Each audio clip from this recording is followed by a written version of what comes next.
एक शाम प्राची टीवी पर सीरियल देख रही होती है। तभी उसकी सास वहां आती है। अरे सीरियल में तो ऐसे मग्न है जैसे आज रात का खाना पड़ोसी आकर बनाएंगे। मुझे पता ही नहीं था आपने अपने बेटे की शादी पड़ोस में भी की हुई है। हैं? मतलब? मतलब इस घर में सारा काम बहू ही करती है, आप तो सिर्फ खर्राटे मारती हैं। अच्छा जी, फिलहाल तो तुम आराम फरमा रही हो, चलो जाओ, ये मेरे टीवी देखने का समय है। आहा, इसीलिए मुझे भगाया जा रहा है। सॉरी, अब तो बिल्कुल नहीं जाऊंगी। प्राची की इस बात पर दोनों सास बहू के बीच टीवी रिमोट के पीछे बच्चों जैसे छीना झपटी शुरू हो जाती है, जिसके बीच श्लोक भी काम से घर वापस आ जाता है। आज मेरी चूहे बिल्ली की जोड़ी किस बात पर झगड़ रही है? अरे तेरे बीवी मुझे टीवी ही नहीं देखने दे रही। अरे तुम्हारी मम्मी मुझे खाना बनाने के लिए फोर्स कर रही है। अरे वाह, ऐसे बेतुके रीजन पर तो बच्चे भी झगड़ा नहीं करते। अरे मुझे कुछ मत बोल, सब इसने ही शुरू किया है। हाँ हाँ, जैसे आप तो बहुत दूध की धूली है ना। अरे बस, दोनों चुप। प्राची जाओ, खाने की तैयारी करो। और माँ तुम छोड़ो, तुम्हें क्या बोलूं, शांति से अपना सीरियल देखो, मुझे दोबारा लड़ने की आवाज सुनाई नहीं देनी चाहिए। ऐसा बोलकर श्लोक वहां से चला जाता है, जिसके पीछे पीछे प्राची भी कुछ न कुछ बड़बड़ाते हुए रसोई में चली जाती है। हाँ हाँ, सासू जी को तो कुछ बोलेंगे ही नहीं, बस मुझ पर ही हुक्म चलता है, खाना बनाओ, जैसे मैं इनके घर में खाना बनाने के लिए आई हूँ। इसी तरह शाम बीतती है और रात को श्लोक और प्राची की सास खाना खाकर सोने चले जाते हैं, लेकिन प्राची गुस्से में कुछ खाए बिना काम में ही लगी रहती है। इस घर में किसी को घंटा फिक्र नहीं पड़ता, मैं खाऊं या भूखी रहूं।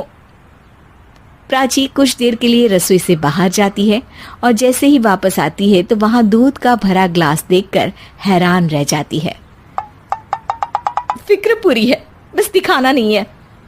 प्राची दूध पीकर सोने चली जाती है और अगली सुबह एक बार फिर सास बहू का कार्टून नेटवर्क स्टार्ट हो जाता है। ये तुमने ही किया है। अरे अजीब जबरदस्ती है, मैं बोल रही हूँ मैंने कुछ नहीं किया।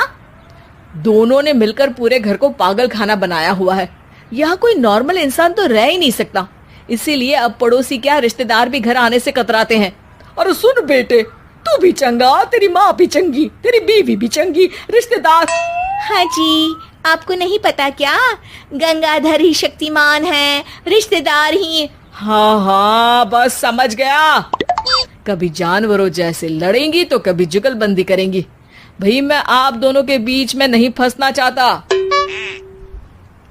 सास बहू की इस मनमौजी जोड़ी से परेशान होकर श्लोक अपना सिर खुजलाता वहां से चला जाता है। चलो अब मैं भी कीर्तन में जा रही हूँ।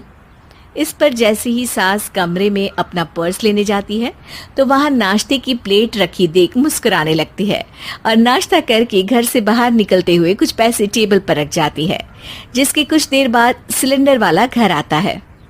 ओ मोरी मैया, मैं सिलेंडर के बारे में तो बिल्कुल भूल ही गई थी।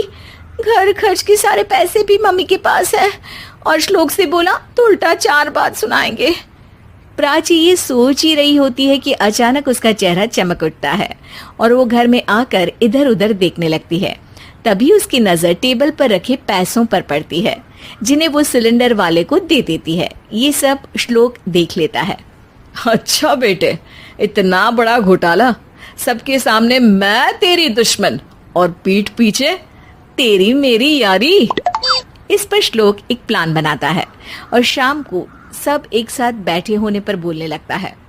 माँ, तुम दोनों की बहुत लड़ाई होती है, इसलिए मैं सोच रहा हूँ कि प्राची को उसके घर छोड़ाऊं, इससे वो भी खुश रहेगी और तुम भी। अचानक श्लोक की ये बात सुनकर सास बहू शौक से उसकी तरफ देखती हैं।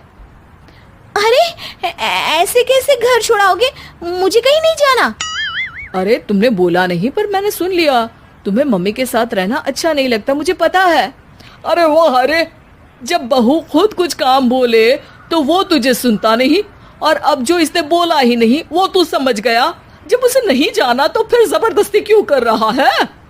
अच्छा, फिर आपको मौसी के घर छोड़ाता हूँ, बस अब आप दोनों एक घर में एक छत के नीचे नहीं रह सकती।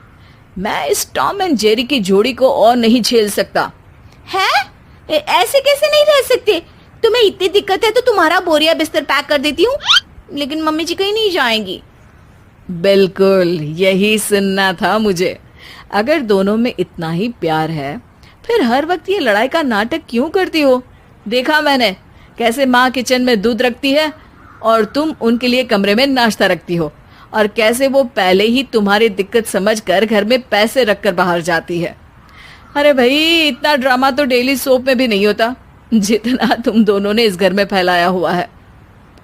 तू हमें टॉम एंड जेरी बोलता है ना, तो याद कर वो दोनों भी एक दूसरे को बाहर वालों की बुरी नजर से बचाने के लिए हमेशा सबके सामने लड़ते थे, लेकिन अकेले में दिक्कत के समय मदद भी तो करते थे। बस हमारा रिश्ता भी कुछ ऐसा ही है। और वैसे भी अगर सास बहू में तू मैं नहीं होती तो दुनिया वालों को कहानियां कैसे मिलेंगी?